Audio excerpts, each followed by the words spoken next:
మూడు ముళ్ళ బంధము జరిగెను శుభలగ్నము సీతారాముడు ఒకటయ్యను ఈ దినము.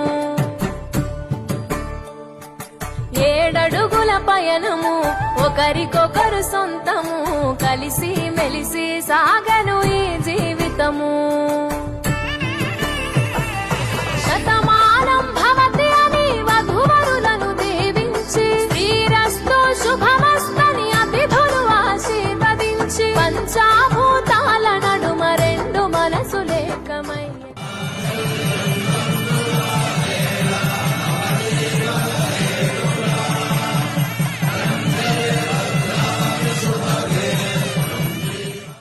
శుభలగ్నము సీతారాముడు ఒకటయ్యను ఈ దినము. 7 అడుగుల పయనము ఒకరికొకరు సొంతము కలిసి మెలిసి సాగను ఈ జీవితము.